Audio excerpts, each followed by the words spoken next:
আব্বু তুমি কান্না করতেছো যে? এরপর আগ্নেয়াস্ত্রের ট্রিগার টানার শব্দ, পরপর দুটি গুলির আওয়াজ, সেই সঙ্গে মরণাপন্ন কারোর আর্তনাদ। আম্মু।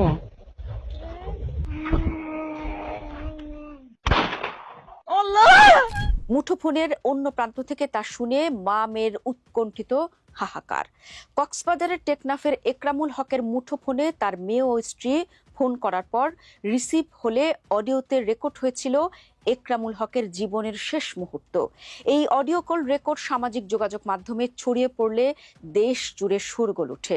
র্যাব সহ আইন শৃঙ্খলা রক্ষাকারী বাহিনীর ক্রস ফায়ারের গল্পগুলো পরে প্রশ্নের মুখে। পরে এই ঘটনাটি বাংলাদেশের বিচার বহির্ভূত হত্যাকাণ্ড নিয়ে আন্তর্জাতিক পর্যায়ে আলোচনার অন্যতম গুরুত্বপূর্ণ উদাহরণ হয়ে ওঠে। তখন আওয়ামী লীগ ক্ষমতায়। 2018 সালের 4 মে দেশ জুড়ে চলো যাই যুদ্ধে মাদকের বিরুদ্ধে স্লোগানে শুরু হয়েছিল মাদক বিরোধী অভিযান। ওই বছরের 26 মে রাতে কক্সবাজারের টেকনাফে কথিত বন্দুক যুদ্ধে নিহত হন একরামুল হক। ঘটনার 7 বছর পর 2025 সালের এপ্রিলে আন্তর্জাতিক মানবতা বিরোধী অপরাধ ট্রাইব্যুনালে মামলা করেন একরামের স্ত্রী আয়েশা বেগম। অবশেষে ঘটনার 8 বছর পর কক্সবাজারের টেকনাফ পৌরসভার কাউন্সিলর একরামুল হক হত্যা মামলায় ক্ষমতাচ্যুত প্রধানমন্ত্রী শেখ হাসিনা সহ 11 জনের বিরুদ্ধে তদন্ত প্রতিবেদন দাখিল করা হয়েছে। রোববার সকালে এ প্রতিবেদন দাখিল করা হয়, আর এই মামলাটি আবারও আলোচনার কেন্দ্রবিন্দুতে এসেছে। চলুন মূল ঘটনায় প্রবেশ করা যাক। দর্শক, একরাম নিজেও আওয়ামী লীগে যুক্ত ছিলেন। টেকনাফ পৌরসভার 3 নম্বর ওয়ার্ডের কাউন্সিলর ছিলেন তিনি। 12 বছর ছিলেন টেকনাফ উপজেলা যুবলীগের সভাপতি। 2018 সালে দেশ জুড়ে শুরু হওয়া মাদক বিরোধী অভিযানের সময় তাকে আইন শৃঙ্খলা বাহিনীর সদস্যরা আটক করে বলে পরিবারের দাবি। পরবর্তীতে র্যাব জানায় মাদক কারবারিদের সঙ্গে বন্দুক যুদ্ধে তিনি নিহত হয়েছেন। ঘটনার পর থেকে দুই ধরনের বর্ণনা সামনে আসে। একদিকে ছিল আইন শৃঙ্খলা বাহিনীর সরকারি বক্তব্য, অন্যদিকে পরিবারের অভিযোগ একরামুলকে আটক করার পর পরিকল্পিতভাবে হত্যা করা হয়েছে।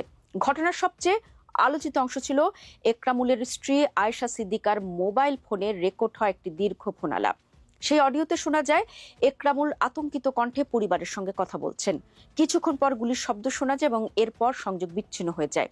এই অডিও সামাজিক যোগাযোগ মাধ্যমে ব্যাপকভাবে ছড়িয়ে পড়ে এবং বহু মানুষের কাছে সরকারি বন্দুকযুদ্ধ বর্ণনা নিয়ে প্রশ্ন তৈরি হয়। এই ফোনালাপের সত্যতা প্রেক্ষাপট নিয়ে বিভিন্ন সময় বিতর্ক থাকলেও এটি বাংলাদেশের সাম্প্রতিক ইতিহাসে সবচেয়ে আলোচিত অডিওগুলোর একটি হিসেবেই বিবেচিত হয়।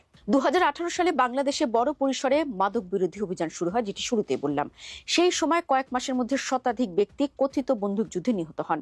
সরকার বলেছিল মাদক নির্মূলে কঠোর অবস্থান নেওয়া হয়েছে, তবে দেশীয় আন্তর্জাতিক মানবাধিকার সংগঠনগুলো অভিযোগ করে এসব অভিযানের মধ্যে অনেক ক্ষেত্রে আইনের শাসনের পরিবর্তে বিচার বহির্ভূত হত্যার অভিযোগ উঠেছে।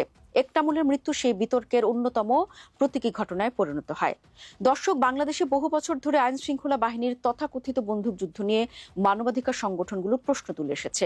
বিচার বহির্ভূত হত্যা বলতে বোঝায় আদালতের বিচারিক প্রক্রিয়া ছাড়াই রাষ্ট্রের কোনো সংস্থা বা তাদের প্রতিনিধির হাতে কোনো ব্যক্তির মৃত্যু। মানবাধিকার সংগঠনগুলোর অভিযোগ ছিল অনেক ক্ষেত্রেই বন্দুকযুদ্ধ শব্দটি ব্যবহার করে প্রকৃত ঘটনা আড়াল করা হয়েছে। অন্যদিকে আইন শৃঙ্খলা বাহিনী দীর্ঘদিন ধরে দাবি করে এসেছে এসব অভিযানে আত্মরক্ষার্থে বা সন্ত্রাসীদের গুলির জবাবে পাল্টা গুলি চালানো হয়। একরামুলের ঘটনাটি বিতর্ককে নতুন উচ্চতায় নিয়ে যায়। একরামুল হত্যার ঘটনা শুধু দেশের ভেতরে সীমাবদ্ধ থাকেনি। বাংলাদেশে বিচার বহির্ভূত হত্যার অভিযোগ, গুম এবং মানবাধিকার লঙ্ঘনের বিষয়টি আন্তর্জাতিক সংস্থাগুলির বিভিন্ন প্রতিবেদনে উঠে আসে। বিশেষ করে র্যাবকে ঘিরে মানবাধিকার লঙ্ঘনের অভিযোগ আন্তর্জাতিক পর্যায়ে ব্যাপক আলোচনার জন্ম দেয়। এখন একরামুল হত্যা মামলায় ক্ষমতাচ্যুত সাবেক প্রধানমন্ত্রী শেখ হাসিনা সহ 11 জনের বিরুদ্ধে তদন্ত প্রতিবেদন আদালতে দাখিল হয়েছে। তদন্ত প্রতিবেদনে যাদের বিরুদ্ধে অভিযোগ আনা হয়েছে তাদের বিরুদ্ধে এখন বিচারিক প্রক্রিয়ার পরবর্তী ধাপ শুরু হওয়ার বিষয়টি আদালতের সিদ্ধান্তের উপর নির্ভর করবে।